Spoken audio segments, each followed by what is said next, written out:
अस्सलाम वालेकुम, welcome back to our channel Inspirant. जैसे कि आपको थंबनेल से पता चल गया होगा कि आज की वीडियो में हम क्या डिस्कस करने जा रहे हैं। तो बेसिकली आज की वीडियो में हम डिस्कस करने जा रहे हैं फेडरल बोर्ड का फर्स्ट ईयर के पास्ट पेपर को, जिसके अंदर हमने इसको दो पार्ट में डिवाइड किया है। फर्स्ट पार्ट में हम बेसिकली डिस्कस करेंगे ऑब्जेक्टिव को एंड नेक्स्ट पार्ट में डिस्कस करेंगे सब्जेक्टिव को। तो सबसे पहले अपनी वीडियो को स्टार्ट करने से पहले बता दूं कि फेडरल बोर्ड जो है बेसिकली जो है ऑब्जेक्टिव पर हेल्ड कराती है, वो एक OMR बबल शीट पे डिस्कस मतलब कि हेल्ड की जाते हैं। मतलब कि जो राइट MCQ होता है उसको अपने बबल के थ्रू फिल करना चाहता है। उसका मकसद ये होता है कि जो बेसिकली आप जो पेपर सॉल्व करते हो तो वो कंप्यूटराइज चेक किया जाता है ऑब्जेक्टिव। तो स्टार्ट करते हैं फर्स्ट ऑब्जेक्टिव से कि हमारे फर्स्ट ऑब्जेक्टिव में क्या लिखा हुआ है। तो स्टार्ट करते हैं विद द नेम ऑफ अल्लाह, बिस्मिल्लाहिर्रहमानिर्रहीम। तो मूव करते हैं फर्स्ट MCQ की तरफ, जिसमें लिखा हुआ है कि which of the following is base unit of pressure. यानी हमारे पास यहाँ पे कुछ क्वांटिटी गिवन है और लिखा हुआ है कि इसमें से प्रेशर का बेस यूनिट क्या है। तो हम इसका यूनिट कैलकुलेट कर लेते हैं थ्रू प्रेशर के फॉर्मूले से। तो प्रेशर का फॉर्मूला होता है फोर्स ओवर एरिया।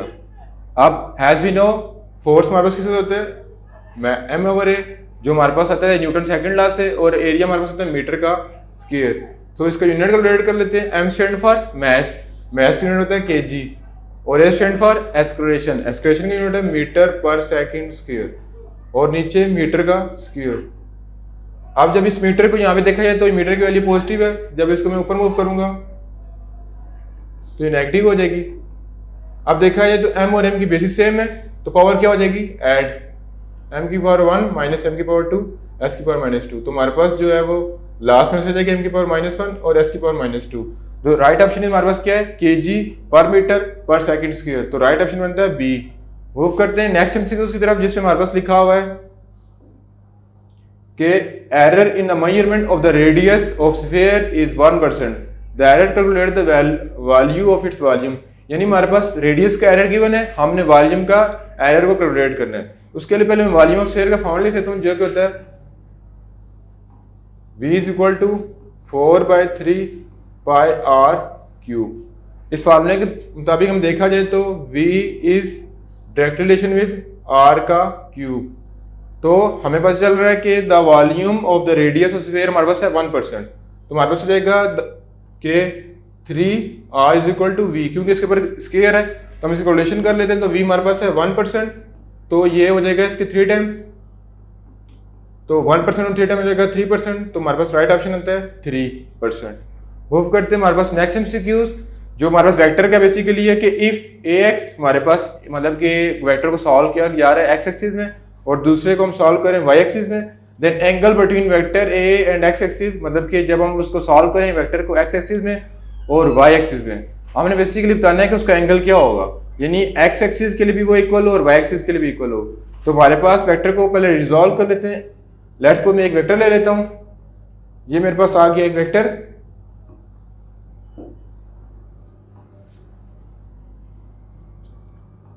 जिसको मैं क्या देता हूं A का नाम दे देता हूं। अब इसको इस कंपोनेंट में रिजॉल्व कर लेता हूं। ये हो जाएगा AX, इसको रिजॉल्व करूंगा तो हो जाएगा AY। हमारे पास ऐसी कौन सी वैल्यू होगी जहां पे AX और AY आपस में इक्वल होंगे। तो हमारे पास होता है AX is equal to A cos theta, AY is equal to A sin theta. तो हमारे पास थीटा की वैल्यू जब 45 होती है तब हमारे पास cos थीटा भी 1/√2 होता है और sin थीटा भी 1/√2 होता है। तो हमारे पास जो राइट ऑप्शन है वो theta is equal to 45। Move करते हैं अपने नेक्स्ट MCQ की तरफ।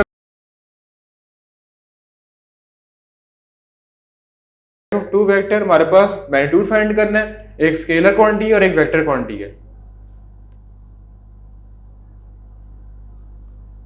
क्वेश्चन जो है MCQ नंबर 4 पे आते हैं कि if the magnitude of scalar and vector product of two vector A and B are same, then angle between them will be. हमारे पास दो वेक्टर है, तो वेक्टर में हमारे पास गिवन है कि एक स्केलर वेक्टर है और एक डॉट वेक्टर है, मतलब कि एक स्केलर क्वांटिटी और दूसरी वेक्टर क्वांटिटी है। तो स्केलर को हम लिखते हैं क्रॉस और स्केलर को लिखते हैं डॉट और वेक्टर को लिखते हैं क्रॉस।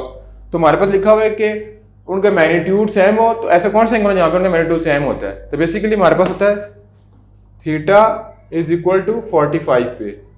क्यों? क्योंकि बेसिकली कॉस 45 भी होता है हमारे पास 1/√2 और साइन 45 भी हमारे पास होता है 1/√2।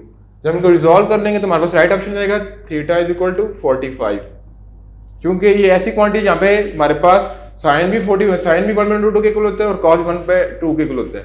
इसकी कैलकुलेशन कर लेते हैं कुछ इस तरह कि a of x is equal to a cos theta, a of y is equal to a sine theta.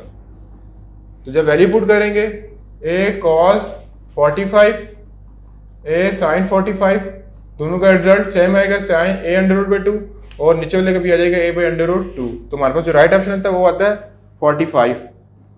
Move करते हैं नेक्स्ट एमसीक्यू की तरफ,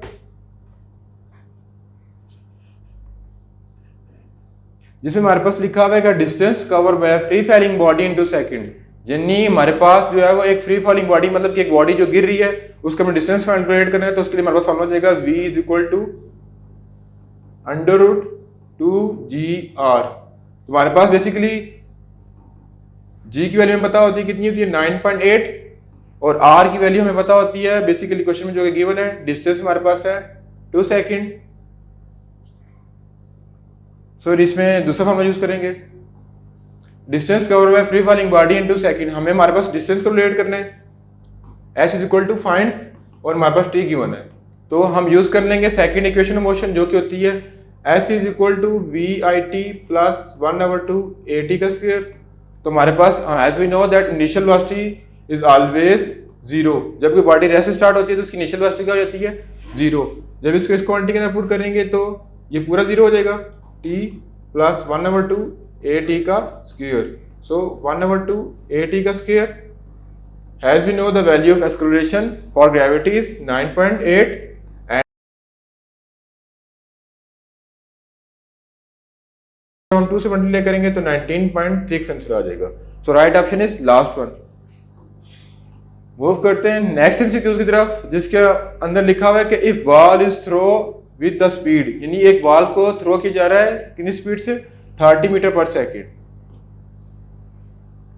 इन डायरेक्शन ऑफ एंगल। हमारे पास एक मतलब कि बॉल को अपवर्ड थ्रो किया जा रहा है 30 मीटर पर सेकंड से और जिस डायरेक्शन में थ्रो किया जा रहा है उसका एंगल बन रहा है 30, यानी हमारे पास इनिशियल वेलोसिटी हमारे पास गिवन है 30 मीटर पर सेकंड और थीटा हमारे पास गिवन है 30 with x axis. Then time of flight, हमने टाइम ऑफ फ्लाइट को रिलेट करनी है। बेसिकली मतलब कि ये प्रोजेक्टाइल मोशन की एक टॉपिक है जिसके अंदर हमारे पास हाइट, टाइम ऑफ फ्लाइट और वेलोसिटी के बारे में पूछा है। तो हम टाइम ऑफ फ्लाइट का फॉर्मूला यूज कर लेते हैं जो कि होता है 2 is equal to 2vi sine theta divided by g। Value put कर लेते हैं, 2vi की वैल्यू हमारे पास कितनी है ये 30 sine of 30 divided by g 9.8। जब इनकी वैल्यू पुट कर लेंगे तो हमारे पास आंसर आ जाएगा 3.004। तो हमारे पास राइट ऑप्शन बनता है फर्स्ट वन। मूव करते हैं अपनी नेक्स्ट स्लाइड की तरफ, जिसमें हमारे पास नेक्स्ट एमसीक्यू बन रहा है कि if the radius of moon is 1600 kilometre, यानी हमारे पास मून का रेडियस गिवन है जो कि होता है 1600 kilometre and g on the surface of moon. हमारे पास यानी मून का रेडियस गिवन है और जी की वैल्यू गिवन है, तो हमने कैलकुलेट करनी है एस्केप वेलोसिटी। तो एस्केप वेलोसिटी का फॉर्मूला यूज कर लेंगे जो कि होता है v is equal to under root 2gr। तो वैल्यू पुट कर लेते हैं, 2 g की वैल्यू हमारे पास कितनी होती है जो कि हमारे पास गिवन है 1.6 और रेडियस ऑफ मून हमारे पास है 1600 किलो। तो किलो की वैल्यू पुट कर ले जाएंगे जो होगा 10⁻³ अब इनकी कैलकुलेशन कर लेंगे तो हमारे पास आंसर आ जाएगा 22.634। तो हमारे पास जो राइट ऑप्शन आता है वो है लास्ट वन।